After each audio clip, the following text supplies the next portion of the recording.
Oh, sorry, fine. I better come do an introduction from here, of course.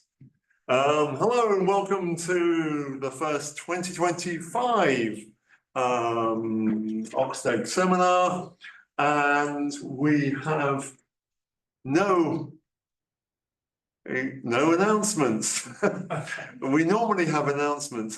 I think the only announcement might be that there's a full schedule for this term. Oh, yes. So please check the website of the OII events for OxDEG and OII for that. And if anybody's interested in giving a talk at some point about their own research, please contact one of us. There's one other convener as well, and we'll be happy to give OxDEG has started as a place to allow students to present work in progress. So we try to keep that spirit alive. So I think that's about it. Yeah, and we have more seminars scheduled. There is a full program for this term, and they are all going to be in person in this room, which is very unusual for us these days. But certainly the next two, I can't quite remember. The 8th week one. The third as well, I think they'll be here. Yeah, okay, fine. So yeah, now you've found how to get into this room. So today's speaker is Hongshan, and she's a DPhil student at the anthropology department, with the misfortune to be supervised by me. And in your final year, we hope. Yes. Yes. Also. Okay, so I will pass over to you. Where can I sit safely? Oh, right. Okay. Okay. Hi, everyone. My name is Hongshan. I'm a DPhil student in anthropology, and I'm supervised by Professor David Zeitling. And thanks for his invitation for this talk. Today, my talk is about my DPhil thesis, DPhil research, and the title is Freedom, Precarity, and That. It's an ethnographic research on platform-based taxi drivers and food delivery riders in China. So I'll start with the research context of my project. On 8th September 2020, the article Food Delivery Riders Trapped in the System went viral online, sparking widespread concerns about the control, exploitation, and precarity of platform work. This article reviewed how algorithm-driven platforms relentlessly shorten delivery times, forcing riders without labor protections into rule violations and traffic accidents. Related topics such as food delivery riders excluded from Social Security and over 60% of food delivery riders lacking Social Security also trended on China's social media platforms. Additionally, a documentary featuring the Deputy Director of the Beijing Municipal Human Resources and Social Security Bureau, who worked as a food delivery and ride-hailing driver to investigate social security conditions for platform workers, further fueled public discussions about the precarity of platform-based labor. Concerns about platform workers' precarious conditions have grown alongside the rapid expansion of China's digital and platform economies. By 2022, the digital economy reached $6.9 trillion, 41.5% of GDP, while the platform economy increased from $795.7 billion in 2015 to $2.37 trillion. By 2021, platform companies had created approximately 240 million flexible jobs, benefiting 27% of China's working age population. As of 2023, 84 million people in China, or 21% of the workforce, are engaged in platform work, a significantly higher proportion compared to 4% in the UK and less than 1% in the US. Food delivery and ride-hailing drivers are among the fastest growing sectors. Meituan, China's largest food delivery platform, recruited over 1 million new riders between January and May 2020. And by the end of 2021, about 13 million people were working as food delivery riders. Similarly, the ride-hailing sector saw rapid growth, with over 1.5 million new drivers joining Didi, China's largest ride-hailing platform, in the first half of 2020. By 2022, more than 100 million drivers had registered on various ride-hailing platforms, with over 30 million relying on these services for income. Driver sign-ups continued to surge into 2023, with daily registrations exceeding 20,000, a five-fold increase compared to 2022. However, food delivery riders and ride-hailing drivers were largely invisible and undervalued due to their precarious working conditions before COVID. The pandemic highlighted their essential role in keeping society running during lockdowns. And due to their significant contributions and growing importance, internet-based delivery workers and taxi drivers have been officially recognized as new occupations. Existing studies on platform work can be broadly divided into two perspectives, one focusing on socioeconomic conditions and the other on labor-specific conditions. Socioeconomic analysis suggests that the rise of platform work has not only perpetuated, but also exacerbated the labor precarization driven by neoliberal reforms. This body of research has also explored how platform work destabilizes broader socioeconomic conditions. In addition, research on platform work increasingly examines labor conditions, with particular attention to labor relations and rights, labor management and control, and labor protest and resistance. Studies on labor relations and rights reveal that platform companies circumvent employment responsibilities by classifying workers as independent contractors and imposing take it or leave it contracts. Studies on labor management and control practices analyze how platform companies exercise algorithmic control, such as performance metrics, gamification tactics, and monitoring systems over workers' labor process and earnings. Some scholars focus on labor protests and acts of resistance, illustrating a wide range of strategies that platform workers develop to counter the increasing flexibilization of platform work. In terms of these existing literature, they usually examine platform work as a socio-economic and labor condition. And this methodological choice results in a singular focus on labor, often limiting their analysis to the work performed on specific digital platforms while ignoring platform workers' lived experiences. And also the studies on platform labor are filled with anxieties and concerns about platform capitalism and the flexibilization of labor regimes, resulting in a dark anthropology of platform work. Within the existing literature, platform work is portrayed as a new mode of exploitation and governance, with platform workers often depicted as victims of oppression and subjects of governance.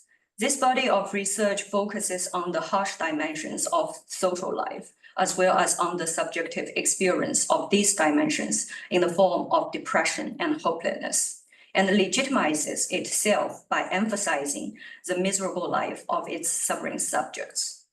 Uncritical denunciations of platform work can result in disengagement with the subjects.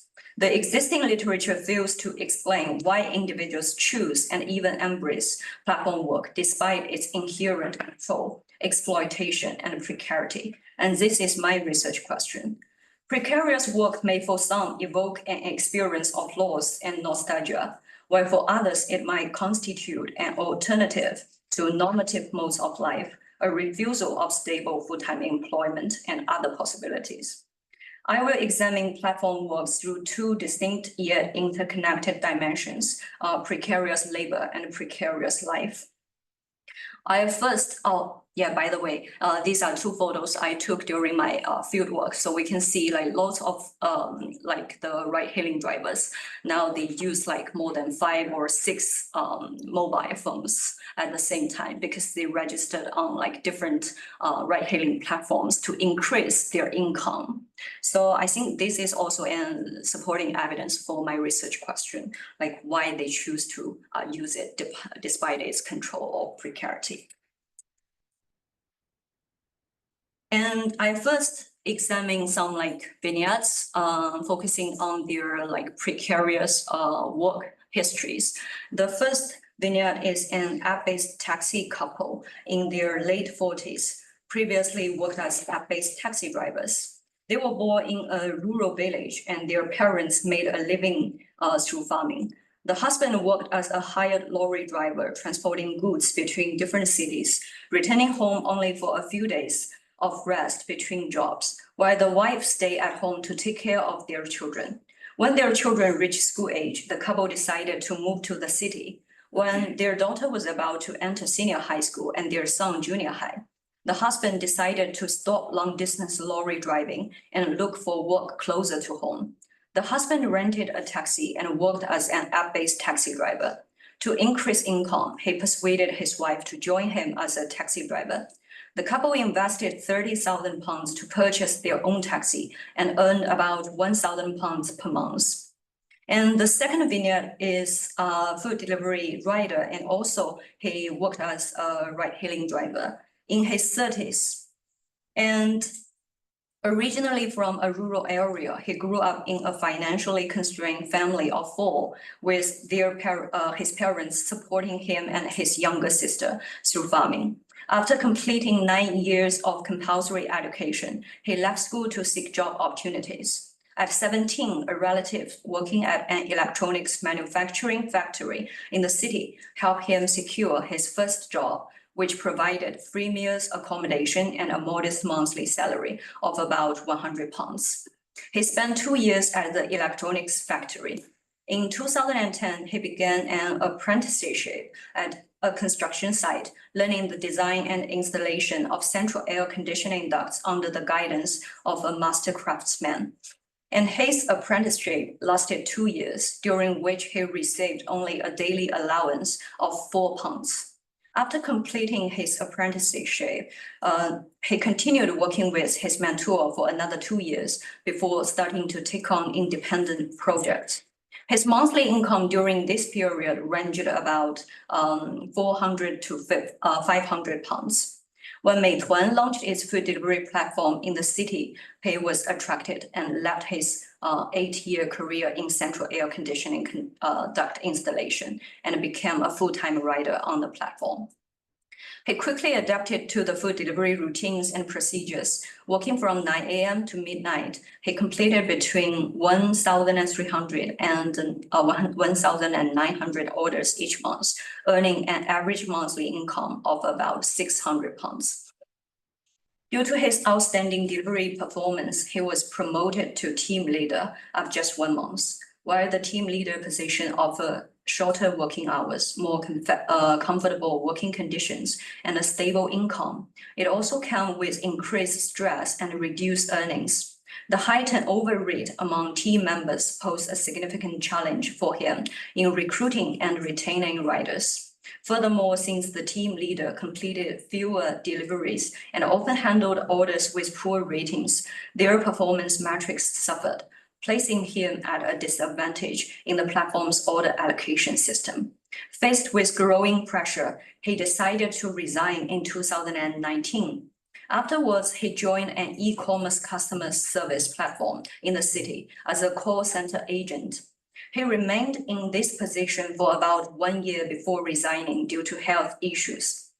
And later, he learned from his friends about the lucrative earnings of ride-hailing drivers, which motivated him to join the Didi platform as a full-time driver in 2021. Despite their general racial differences, the couple in Vignette 1 and Yu in Vignette 2 share similar life histories and work history, life stories and work histories. They both grew up in rural village where farming served as their family's primary means of livelihood and spent much of their lives engaged in various forms of precarious work before transitioning to platform-based employment. Their life experience are not isolated, but rather illustrative of a broader pattern among platform workers. For rural to urban migrant platform workers, precarity has long been the norm, with both them and their parents historically excluded from stable employment and welfare benefits. A growing body of research has uncovered the rural origins of many platform workers. For example, 80% of Meituan's food delivery riders are from rural areas, and about 52% of DD drivers are rural to urban migrant workers. Although it is widely recognized that a significant proportion of platform workers come from rural backgrounds, this is often treated as only a demographic fact rather than an analytical priority. Next, I'll examine labor precarity over different historical periods. The first one is the imperial and Republican eras, pre-1949. Throughout Chinese history, overpopulation and limited farmland have placed immense pressure on rural livelihoods. From 1368 to 1949, China's population grew by 7 to 9-fold. However, by the 19th and 20th century, the average amount of farmland available per household had decreased to just 1/60 of that in the US and 1/10 of that in France. In response to subsistence pressure and overabundance of labor, rural households developed diversified family-based production strategies that combine farming with various forms of supplementary labor, such as the traditional practice of male farming, female weaving, and the integration of handicraft production with agricultural work during the Ming and Qing dynasty. The late 19th and 20th century saw China's early stages of industrialization and the rise of industrial workers. However, only a small fraction of these workers held permanent, secure positions. The majority of workers were engaged in precarious work. The spread of precarious work increased after World War I, particularly among rural migrants. Many rural peasants, having lost their livelihoods in the countryside and unable to find alternative means of subsistence, were forced to leave the land and took up low-wage labor as craftsmen and casual laborers in cities. By 1990, only 20% of China's 300 million people live in cities, and formal industrial workers constitute just 2.5 to 6% of the urban population. And by the 1930s and 1940s, rural China was locked into a precarious mode of survival. Population growth, land scarcity, natural disasters, wars, and illness. Many poor peasants who owned little or no land and had to rent land for cultivation were unable to sustain themselves and their families through farming alone, and were thus forced to sell their labor by hiring out as temporary or seasonal agricultural laborers. And the state socialist era is widely regarded by scholars as a period when precarity was either eliminated or barely existed, as the planned economy through the urban socialist work unit system, also called the Danwei system, and the rural agricultural collectivization, is believed to have significantly reduced the labor insecurity. However, empirical evidence suggests that precarity was far from eradicated and remained a widespread phenomenon throughout the era. The work unit, also called Danwei system, refers to employment within state-owned enterprises, party-state organs, and public institutions. The Danwei was far more than a workplace. It operated as a fundamental institution in both political and social domains. In terms of its political functions, the work unit system acted as an instrument for the state to exercise authority over their urban workers as citizens. This system offered jobs for life and cradle-to-grave welfare benefits, often known as the Iron Rice Bowl, 铁饭碗. However, the Iron Rice Bowl was available to only about 20% of China's workforce, almost exclusively urban residents. Hundreds of millions of peasants and a small segment of urban self-employed individuals were excluded from the system and associated benefits. In rural China, hundreds of millions of peasants were organized into agricultural producers cooperatives and later communes. Peasants were divided into small work groups to collectively cultivate the land. Income was distributed based on the amount of land contributed and the labor performed, measured by work points accumulated through the year.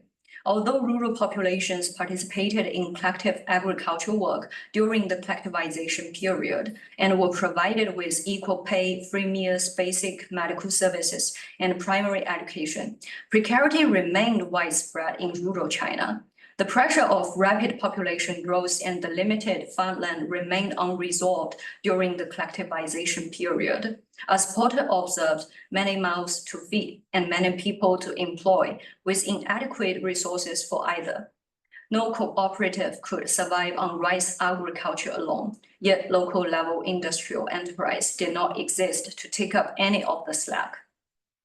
To address these challenges, a significant portion of the rural male population was sent out in groups to nearby towns and cities for temporary work. These peasants were paid less than the regular workers and received fewer benefits.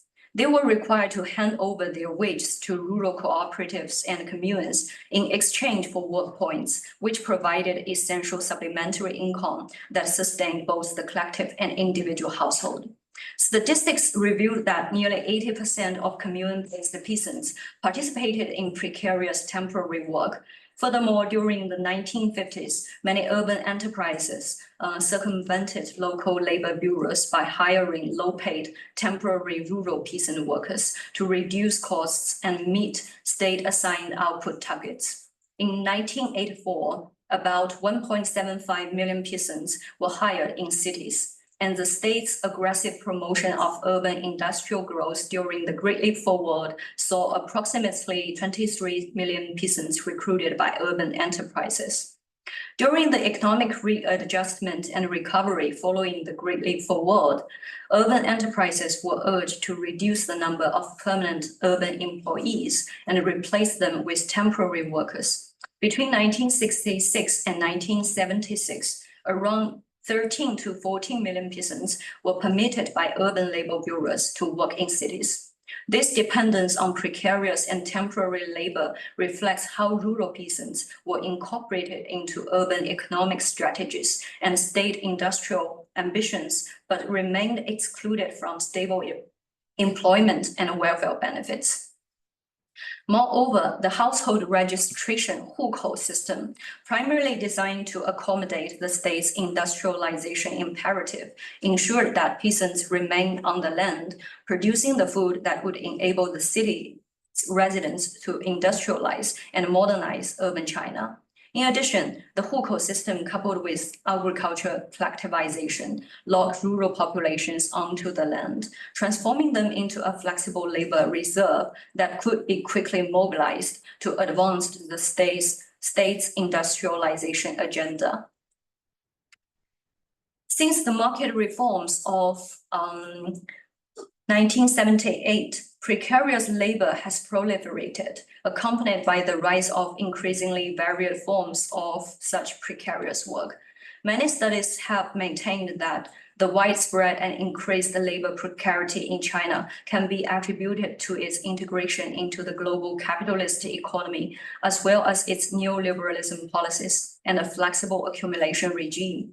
Economic policies during this era facilitated and even encouraged the growth of a massive precarious workforce with limited labor protection and welfare benefits.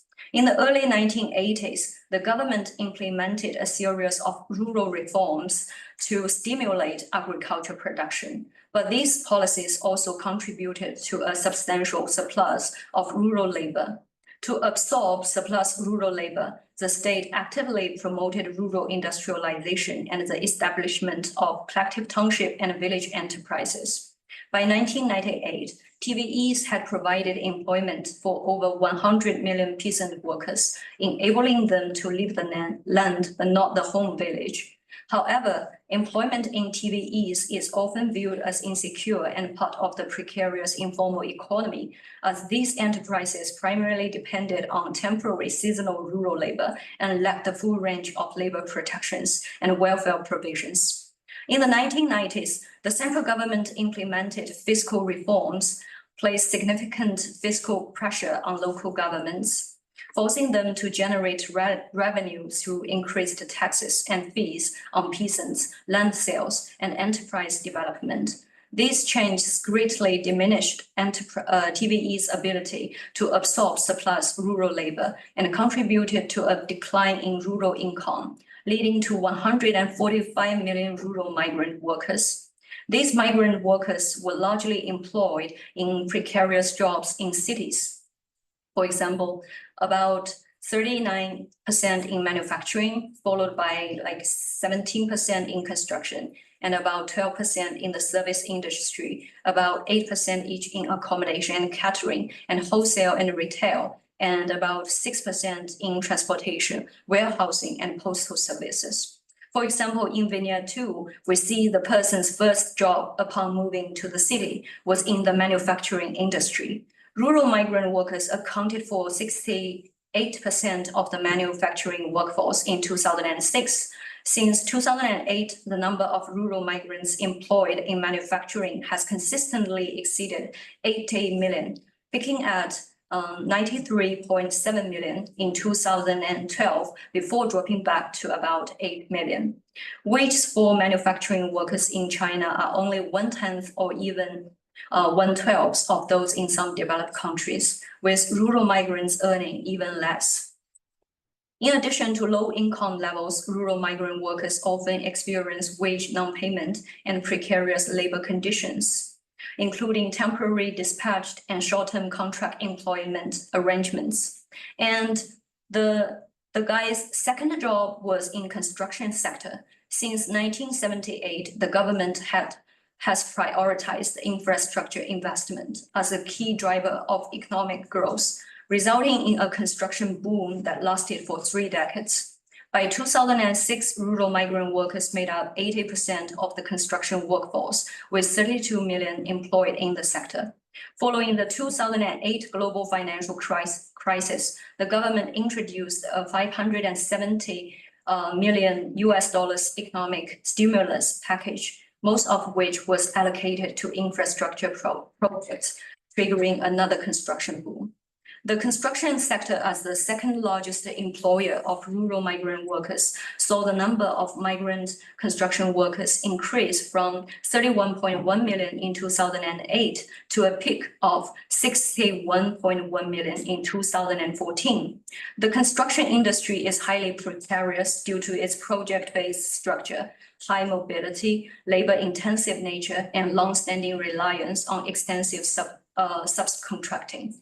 Among migrant workers, only like 7% had pension insurance, 20% have work injury insurance, and 12% like medical insurance, and about 4% unemployment insurance, and 2% maternity insurance. Over 65% did not have a labor contract with their employer.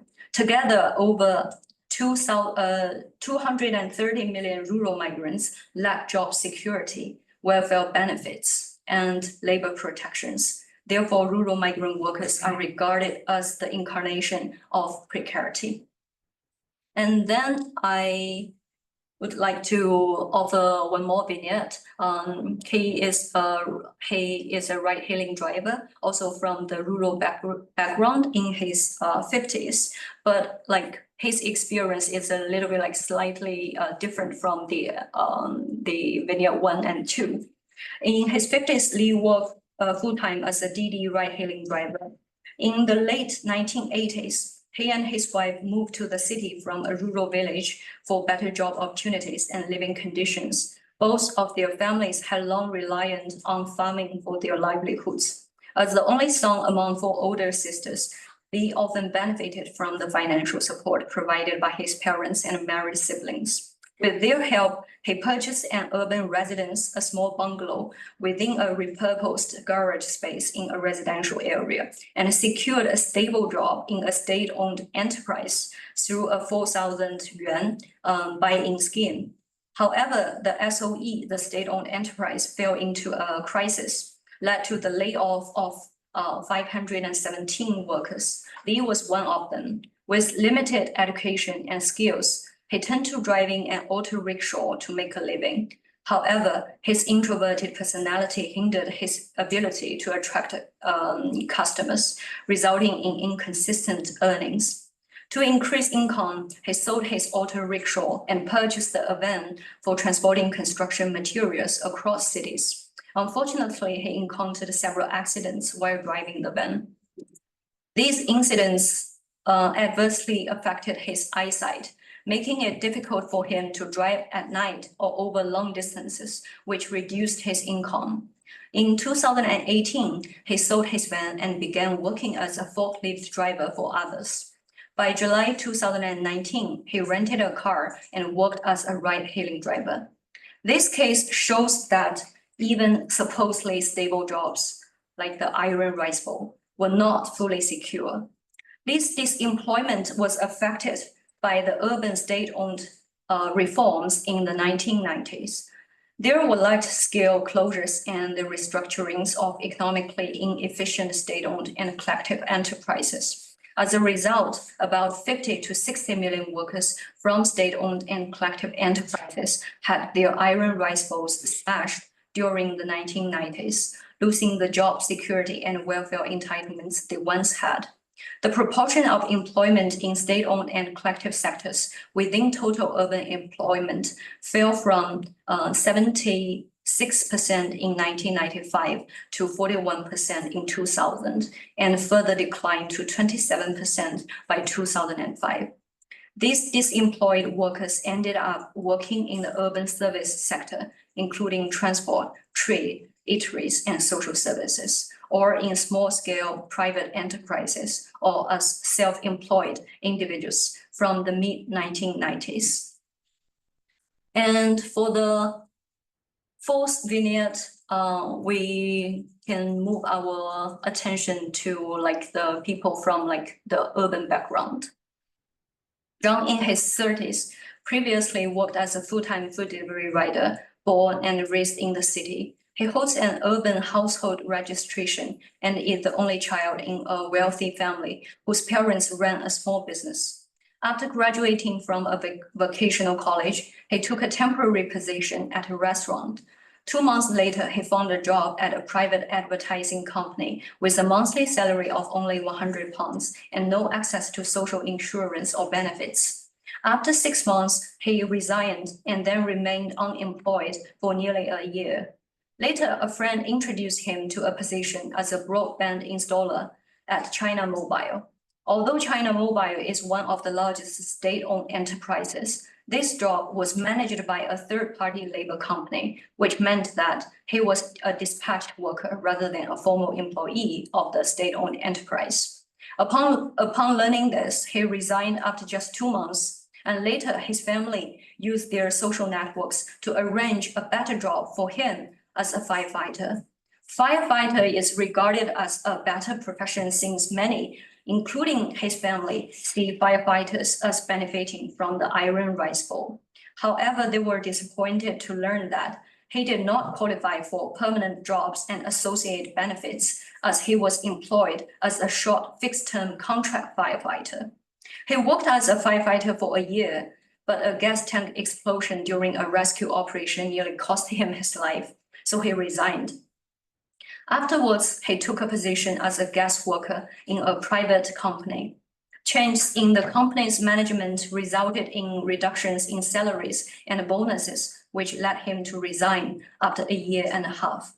He later worked as an insurance agent for 2 years, his earnings entirely dependent on his sales performance. Later, he opened a snack bar, However, after 6 months of operation with minimal profits, he chose to close it. In October 2019, he started working as a full-time outsourced food delivery rider, recruited and managed by a contractor to provide service for the platform company. Here we can see that as an urban resident, despite his strong desire to secure an iron rice bowl, a stable job, trying so hard to enter the state-owned enterprises and public institutions, he was still excluded from the system. This exclusion is due not only to the urban-rural divide that existed between 1949 and 1978, as previously mentioned, but also to changes in the legal definition of labor that have occurred since 1978. In the pre-1949 revolutionary era, the 1933 labor law embraced an inclusive understanding of labor. It explicitly extended protections to a wide range of workers, including government officials, part-time and temporary workers, seasonal workers, agricultural workers, coolies, artisans, project-based workers, and domestic workers. During the state socialist era, the inclusion of government officials as workers from the 1933 labor law was maintained. However, the law did not explicitly address various forms of temporary and precarious work, and the household registration system further restricted rural temporary workers' access to formal employment. Consequently, labor laws primarily protected formal employees and workers in state-owned enterprises, as well as officials in party state organs, forming a privileged group. Labor laws during the market reform era mainly applied to officials in party state organs, employees in public institutions, and white-collar employees, and a small number of blue-collar workers in large formally registered enterprises. The protection of the socialist worker peasant class and the laboring people was no longer the primary concern of labor laws during this period. The proportion of party state officials and public institution employees within the workforce of state-owned units was just around 6% in 1978, but by 2008, it had increased to over 60%. Moreover, the proportion of regular employment in urban employment dropped from 99.8% in 1978 to 37.3% in 2008. The exclusive definition of labor is closely linked to the promulgation of the 1995 and the 2008 labor laws. The 1995 labor law followed the 1933 labor law in defining labor relations as equal power dynamics requiring protections for the subordinated. However, these protections were limited to regular labor relations between employees and employee units with legal person status, thereby implicitly excluding various forms of precarious work from the purview of labor protections. The 2008 labor contract law redefined labor relations as relationships grounded in equality and freedom, thereby weakening the traditional logic of protective provisions. It also introduced dispatched labor as a legal category within the broader framework of task-based labor relations. While intended for temporary, auxiliary, and substitute positions, these regulations inadvertently legitimized a wider range of non-standard labor arrangements, leaving workers in increasingly precarious conditions. Many formally registered enterprises have exploited labor dispatch mechanism to circumvent official labor laws and regulations, led to 37 to 60 million dispatched workers. State-owned enterprises and public institutions have been identified as the primary users of dispatched labor. For example, dispatch and temporary workers constitute up to 70% of the workforce at major central state-owned enterprise like China Telecom. To offload legal responsibilities towards workers, many large state-owned enterprises and public institutions transitioned regular employees into temporary dispatched roles and increasingly relied on labor dispatch agencies for new hires. Official estimates indicated that dispatch workers made up 13.1% of the total workforce in China's enterprises, a figure that far exceeded those in Europe and the US 3%, South Korea 0.4%, and Japan 1.8%. This disparity is even more pronounced in state-owned enterprises where labor dispatch practices are most prevalent. And from this part about the precarious labor, so I would like to argue that precarity has always been the norm for most laboring people in China. And the second part is the ethnographic analysis from the everyday life perspectives. So the first vignette, we can see their family priorities. Like this couple, they moved to the city for their children's education, and the husband left lorry driving for parental responsibilities, and he wanted to have more quality time with his families. And there's also some like family challenges. The wife's brother was sentenced to 7 years in prison upon receiving the distressing news her father passed away. In addition to taking care of her own small family, the nuclear family in the city, she also took on the care and support of the extended family in the rural area, making regular trips to the hometown to look after her mother and the pregnant sister-in-law. A few years later, the husband's brother, who was also a long-distance lorry driver, caused a traffic accident resulting in 2 deaths. To help his brother pay the 100,000 pounds in compensation, the husband sold the flat he had purchased for his son's future marriage. The husband developed a lumbar disc herniation from prolonged driving and underwent surgery. Despite this, he continued driving a taxi until his daughter was admitted to university and his son enrolled in a vocational school.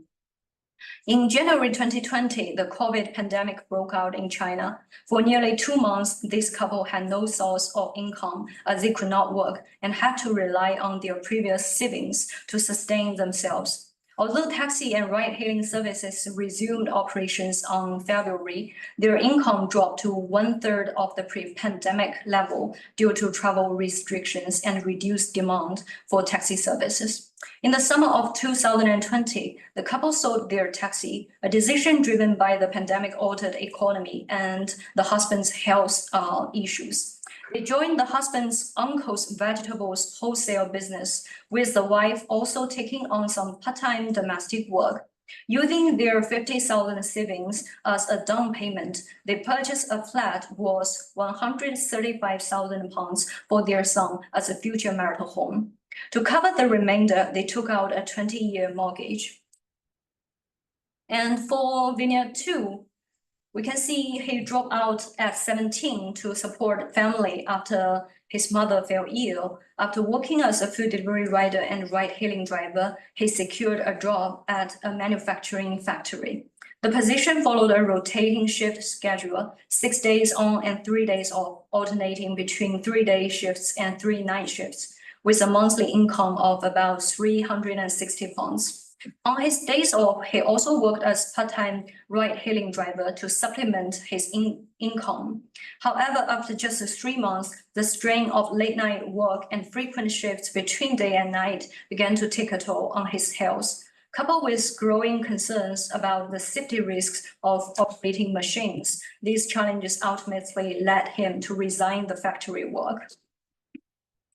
And for vignette 3, they also encountered economic challenges. To support the family's finances, the wife took on temporary work at a private ice cream factory. However, after a few months, the factory shut down, forcing her to return to her role as a full-time housewife. And the husband suffered impaired eyesight from car accidents while driving the van, limiting his ability to drive long distance or at night, and resulting in a significant reduction in his income. And there are also some like major expenses for this family. They bought son a car, a flat, and also like the wedding preparations. And due to a work-related mistake, the son faced an 80,000 compensation claim. To raise the necessary funds, the family sold their van and flat and borrowed heavily from relatives, friends, and loan sharks. The difficulties the son encountered at work led to a severe decline in his mother's health due to worry, to the extent that she was temporarily unable to work. Meanwhile, his father, distracted by the stress, made a mistake while operating a forklift and fell from a height, resulting in an injury. His son started a takeout business with his uncle later, and Lee worked as a ride-hailing driver for its flexibility, allowing him to earn money to pay off debts while also being able to help with his son's business whenever it was busy. And for Vineyard 4, his mother was seriously ill and hospitalized for 2 years when he decided to work as a food delivery rider, with treatment costs totaling £300,000, depleting all of the family's savings. And despite this, his mother was left permanently disabled.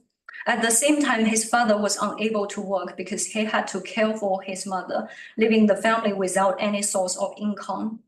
While working as an insurance agent, he used his own credit card to purchase insurance policies in order to meet sales targets, resulting in several £1,000s of credit card debt.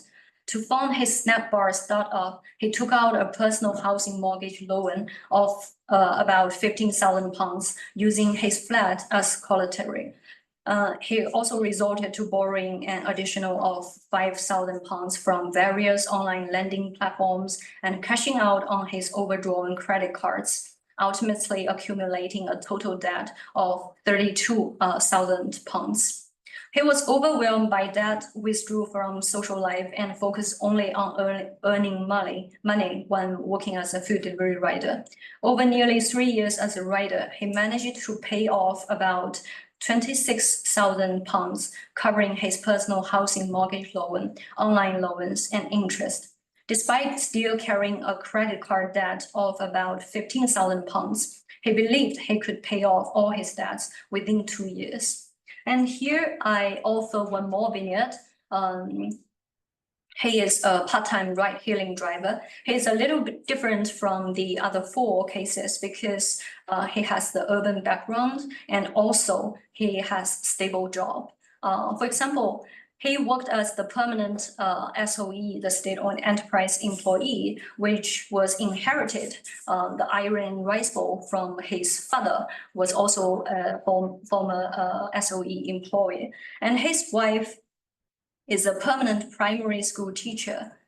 But despite their stable jobs, their life was still precarious. For example, they have to cover the son's educational expenses and his mother's cancer treatment expenses. And he also mortgaged his flat to lend money to his brother-in-law for doing business. And he also got a £100,000 debt for his son's wedding flat purchase and wedding preparations. So he took the part-time driving job to earn extra money. So here I would like to argue, actually there are precarious everyday life, destabilized labor arrangements. So I try to challenge the dominant view about the precarious labor destabilize their livelihood. So here is my conclusion. The first one is precarity has long been the norm rather than a novelty for most of the laboring people in China. While most platform workers claim to choose this job for its freedom, their decision is often driven by indebtedness. These debts are deeply intertwined with their everyday emergencies and the familial obligations and their kinship networks, which destabilize platform workers' labor arrangements, but also contribute to their resilience in moments of crisis. And the third one, I'd like to argue the role of the state in the making of flexible and precarious labor force, which challenges the Euro-American narratives, suggesting that the rise of labor precarization is a direct consequence of the absence of state involvement.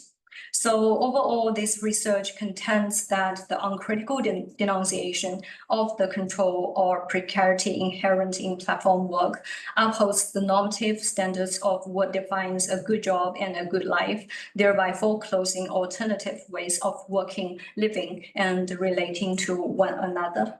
Yeah, that's all. Thank you for listening, because I'm still working on my thesis, so any feedback is greatly appreciated. Yeah, thank you. Right, how do we do this? Because we have to be careful, we have people online, Oh, yeah. so, right, okay, I think we, people online, if you want to, ask questions, please raise hands, and I spoke, actually, yeah, Nick, can you manage that, and we'll start with comments in the room? Yeah, Bill. Yeah, I'll make a comment. So first of all, I really enjoyed this talk, especially your excellent contextualization, historical, sort of longue durée contextualization of what precarity means in China and how distinctive that is from what we might be used to elsewhere. So that was really interesting. And maybe that partly answers my question based on one of your earlier slides, which showed a very high proportion of workers in platform-related work. Is that right? Did I read that correctly compared to other countries?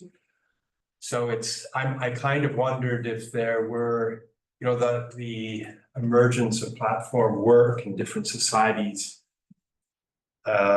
results in all sorts of emergent narratives about what this means for labor and things of that sort.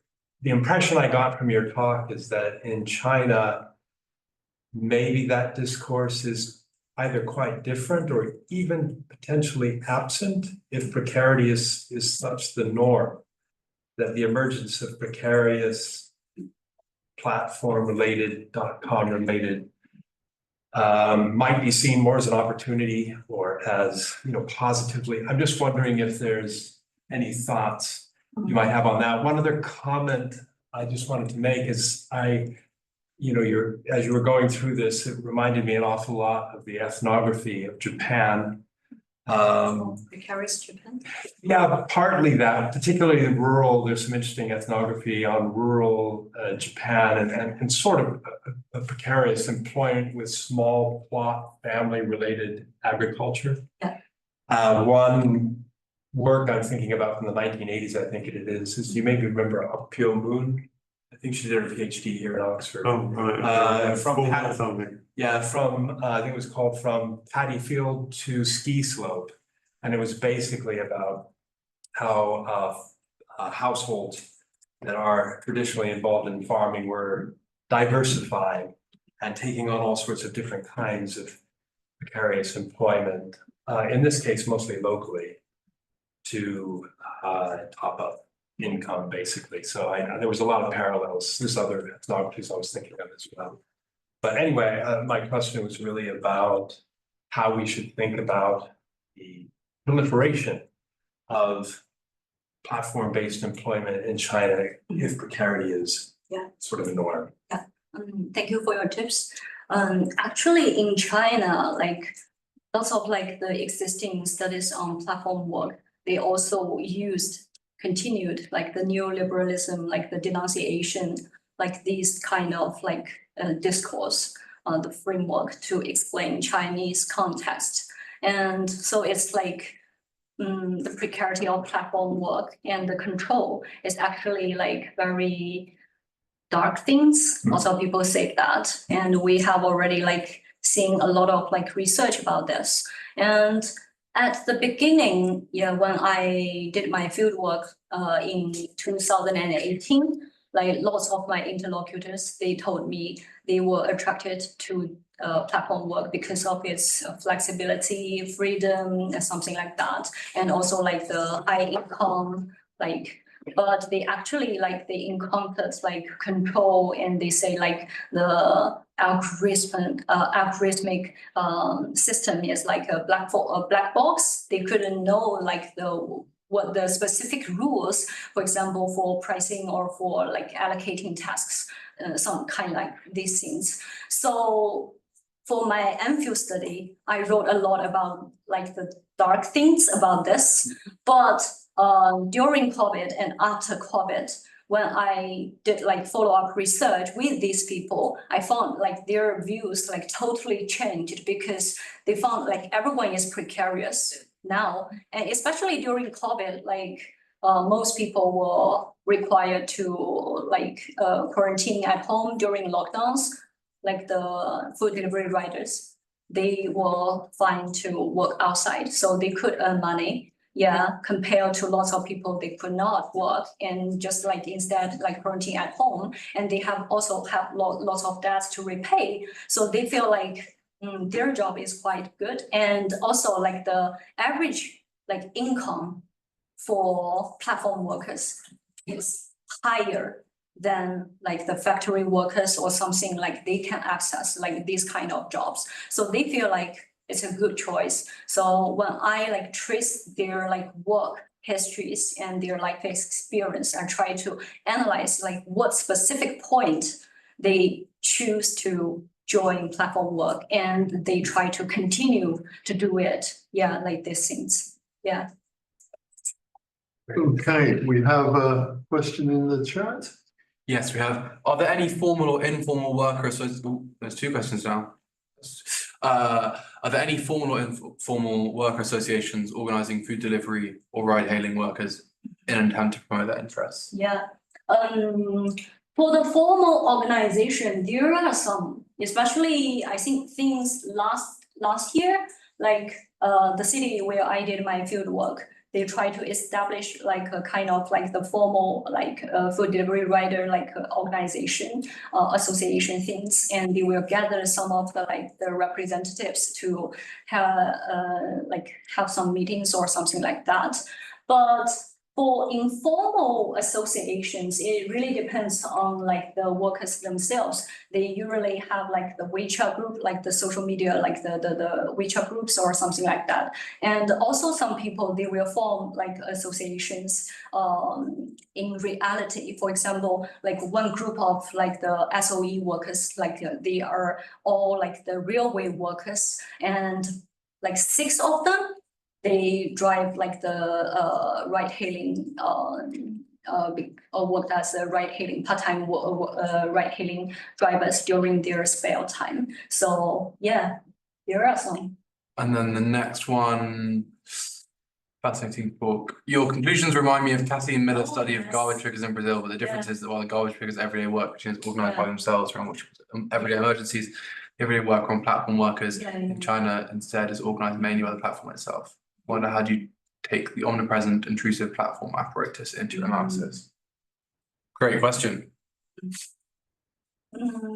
Yeah, I really got inspired by like Miller's article a lot, because she also tried to examine like the relationship between like precarious labor and the life experiences. So I really got a lot of like inspirations from her work.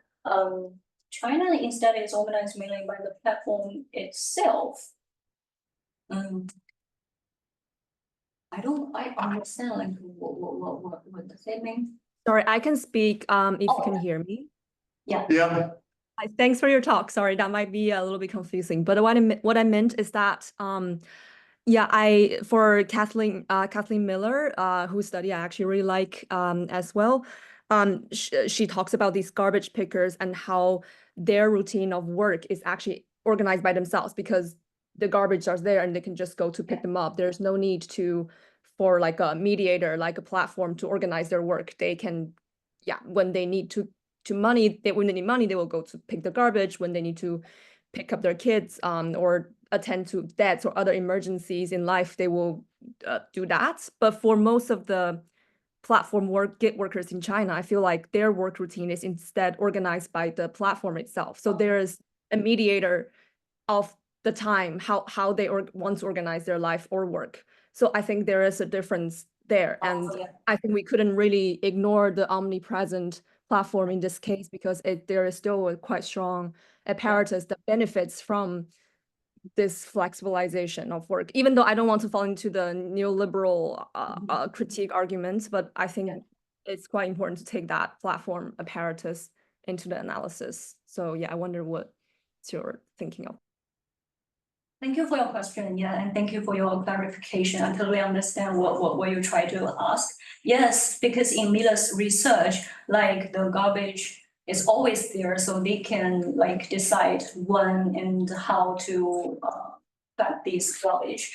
But for the platform workers, you just mentioned there is slightly different because the platform like company, they will organize the labor force, right? But I think we should divide our discussion into two parts. Like the first part is about the full-time, like the riders and drivers. Most of people, they choose full-time like platform work because they have like a very strong motivation to earn money. So for them, they will try their best to save every minute for their orders. So especially because the public debates about the article, like the food delivery riders trapped in the system, the article like denunciated like the control things of the platform companies. And the platform companies, they try to offer like some solutions, like give like the riders extra 8 or 5 minutes and give their like flexibility to ensure like much more like safer trip, safer delivery. But most of my interlocutors, when I asked them how do they understand like the platform companies like announcement and their like new solutions, they think it doesn't fundamentally change or solve the problem because for them, time is money. Even the platform company give their like more like extra flexibility in delivery time or like their like delivery like schedules, they will still use like every minute, every second to do like more deliveries. Yeah, so this is the full-time driver or like the riders. And for the part-time drivers or riders, most of them, they have like a major source of income. So they just use it to supplement their income, their earnings. So they're not so eager, so like motivated to do like very hard, try to exhaust themselves. So they can just choose like when they're going to work or like if he feel like I'm so like tired, I don't want to accept the order now. Even like the performance metrics like declined, they don't care about it. So they just take it as an additional source of income. Yeah, that's it. Thank you. Do we have any more comments in the room? Yeah, Jimmy. Yeah, okay, so thank you very much for your excellent presentation. I've got 2 questions. And when it comes to technology, there's 2 types of views, utopian and dystopian views or narratives.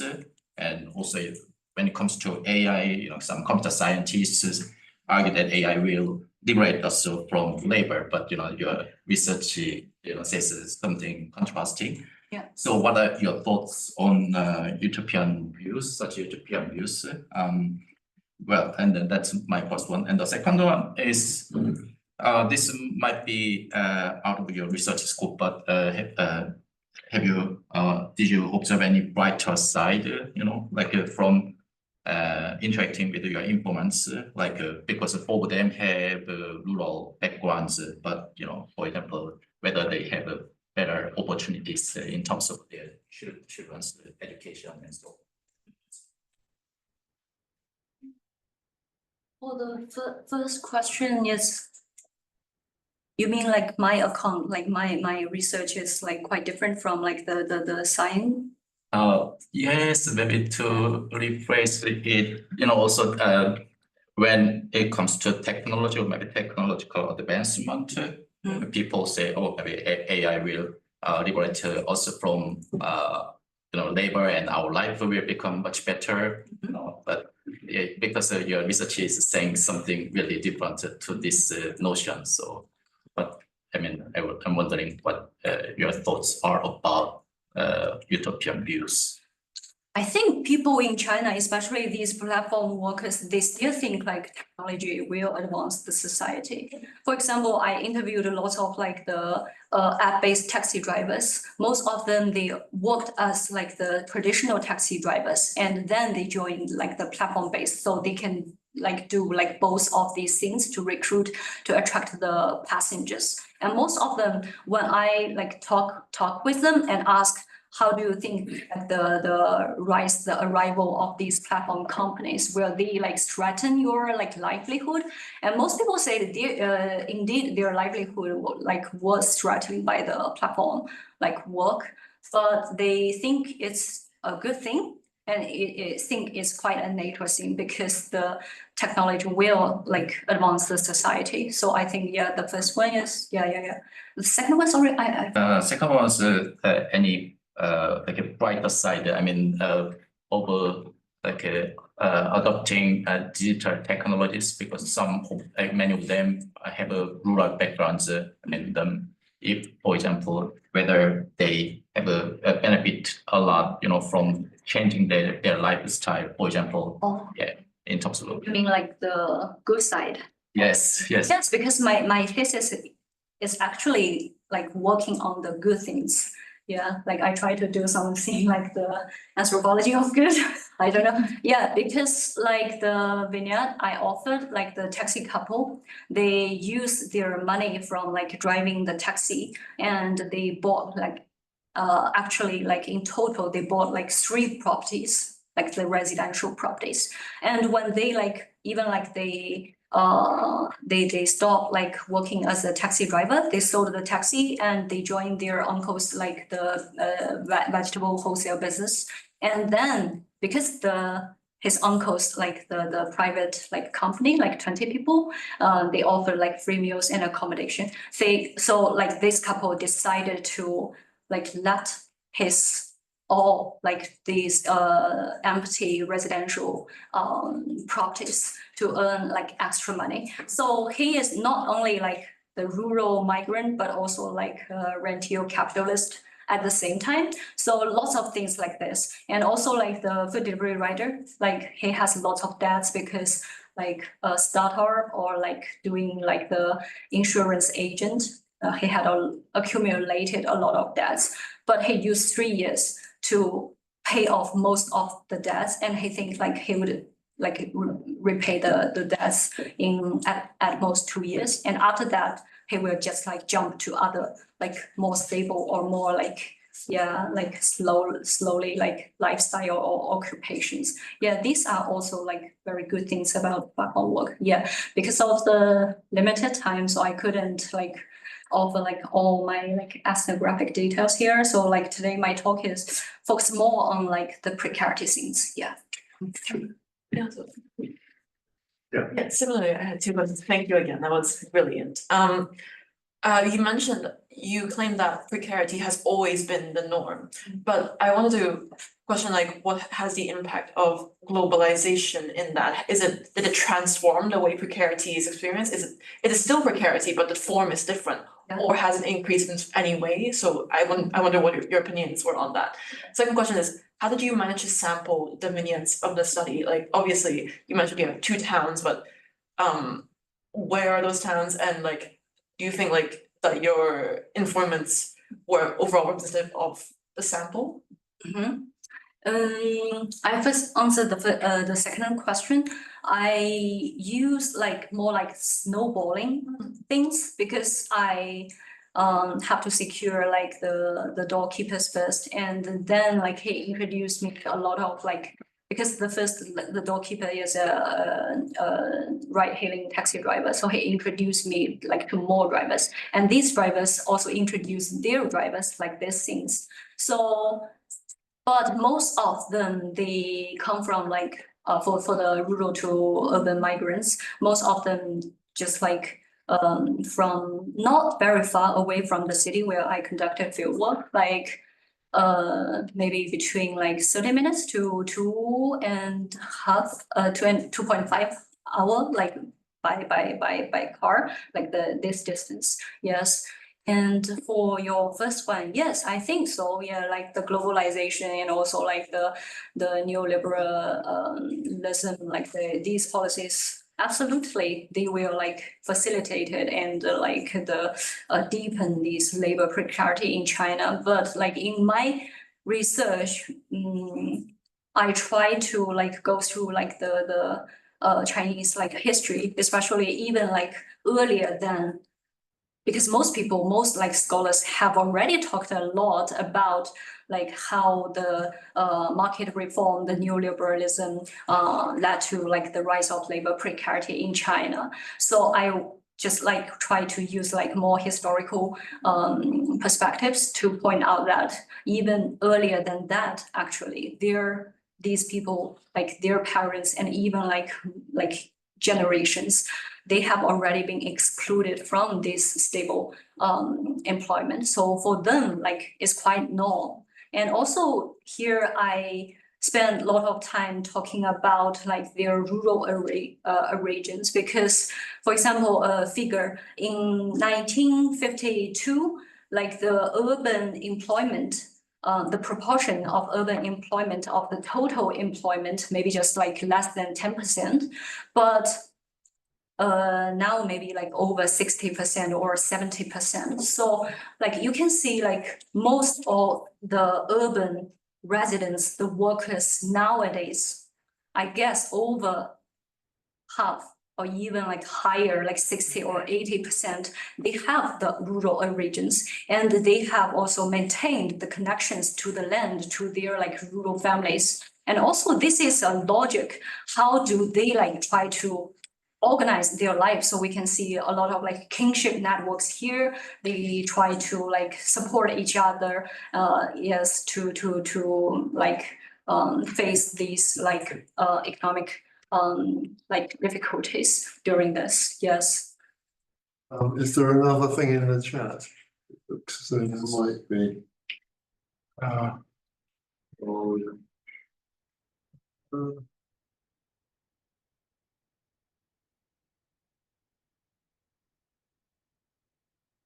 About resilience in moments of crisis and any psychological adjustments.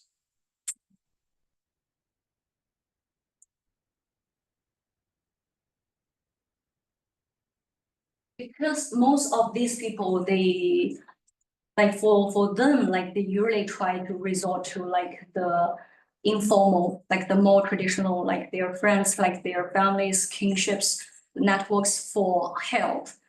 Because like most of them, their like job is not like so secure. It's a little bit like precarious. If for like the formal, for example, they want to get some money, maybe they could not do that, realize it from like the bank or some like the formal ways, but for informal ways, they can do it quite easily. So I think, yes, because people like give you something and owe you something, they establish like the relationships and like more like connections and interactions after that. So I think that's a way like how do like Chinese people maintain their like relationship. Yes. Do these works make any psychology? I didn't ask them about the psychological adjustments, but I think like most of people today in China, most of them have like that to some certain extent. So it's quite normal. So yeah.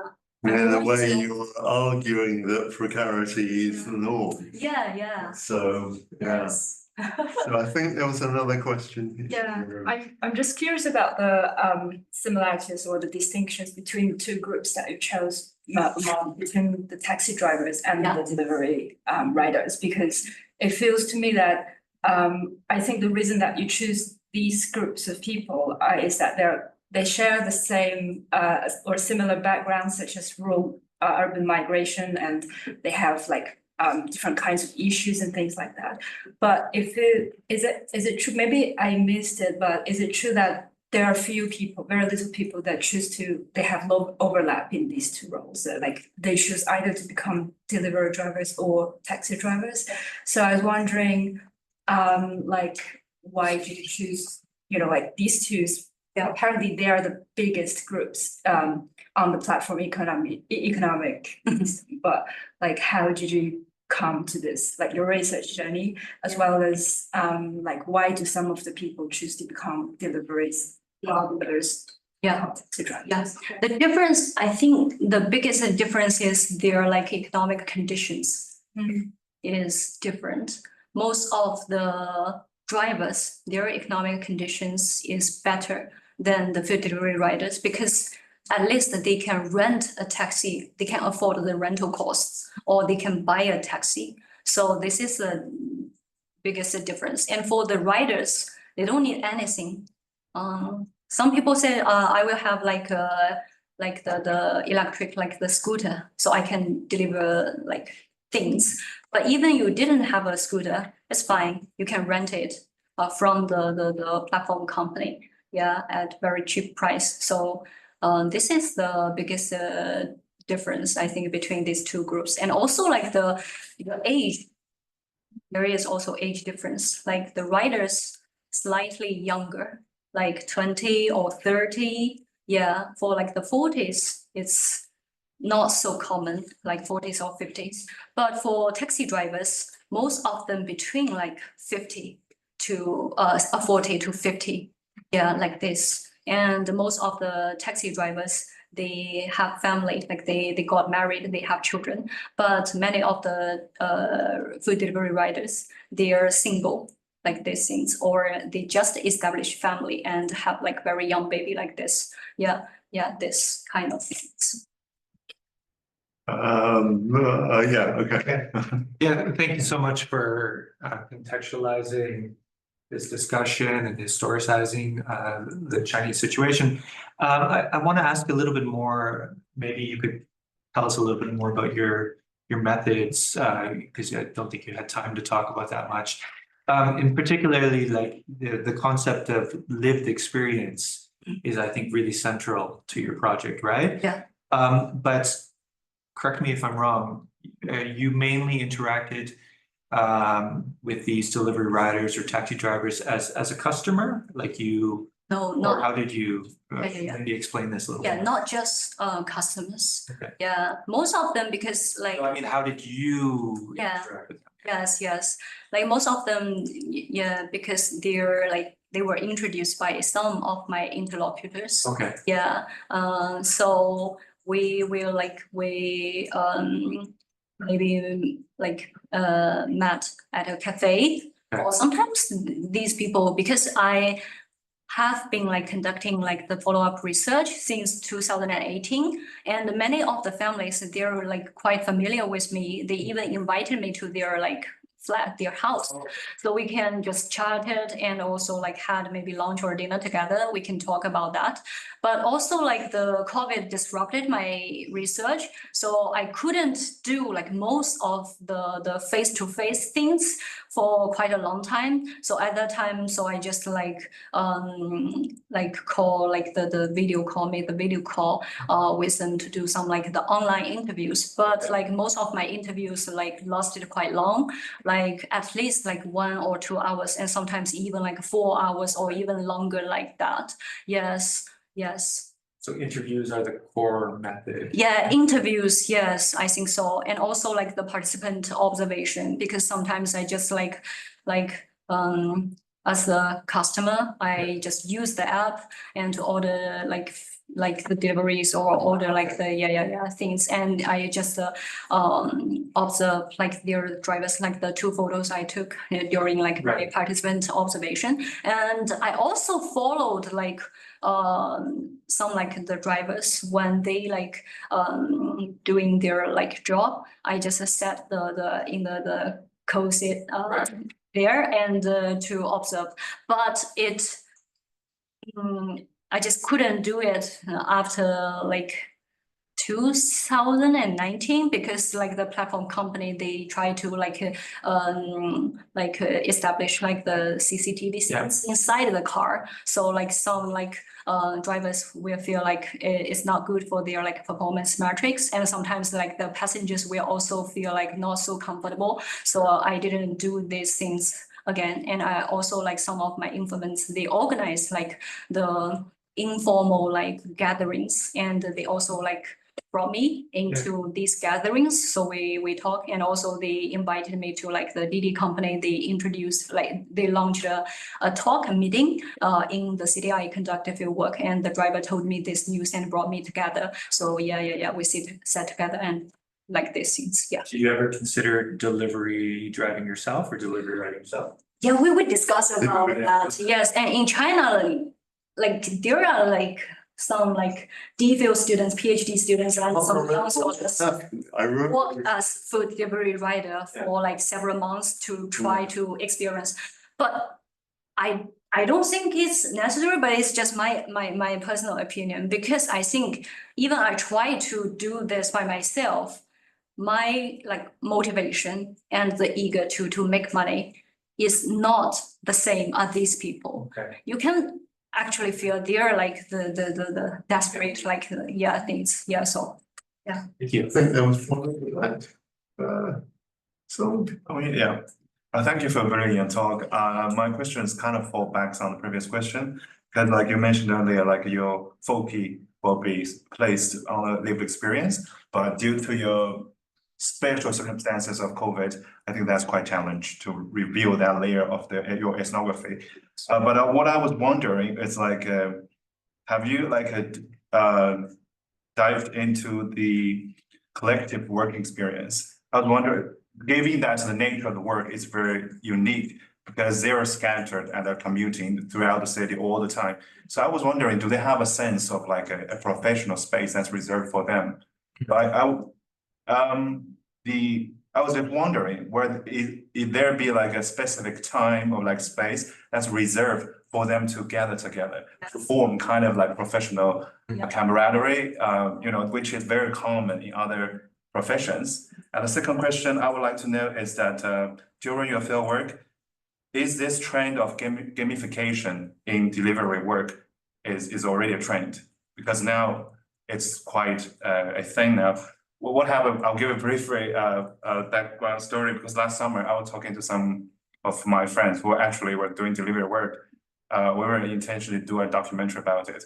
Yeah. But the gamification was such a turning point, because in order to gain more orders, you have to spend more money to buy or upgrade your armory. Yeah.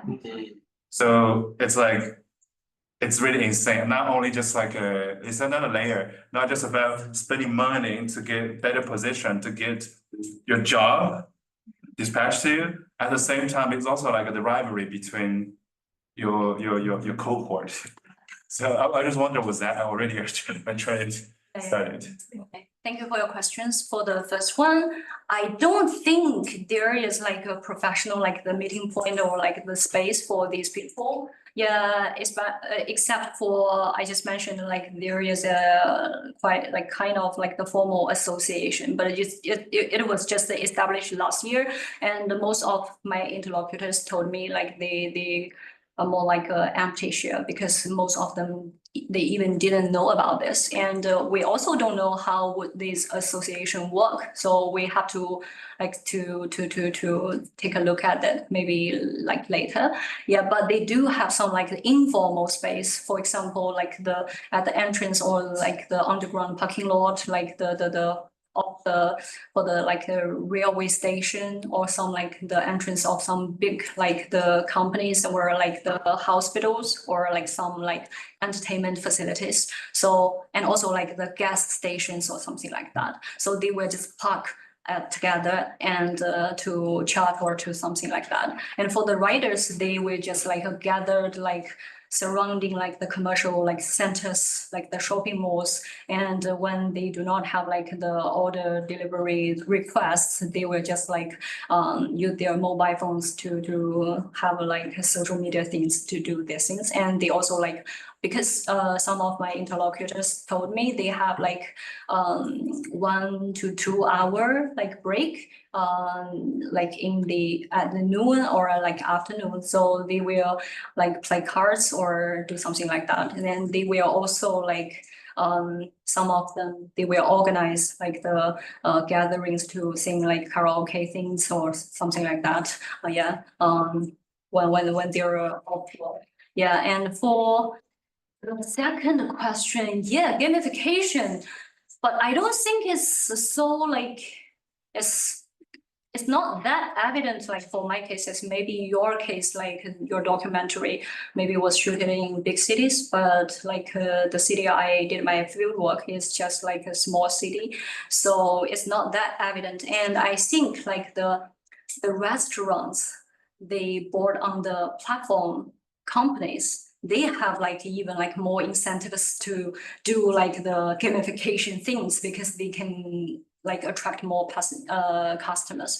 But for riders, like in 2018 or 2019, most people tell me like, oh, it's like a game. You can just immerse yourself, like you're playing a game and to like level up like these things. So it attracted like many people. They also have like their rankings compared to their like cohorts, like what you just said.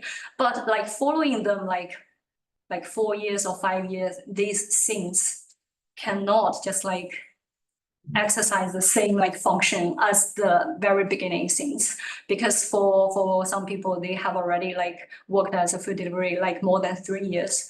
I think gamification is not the most important things to keep him like on this platform work. Yes.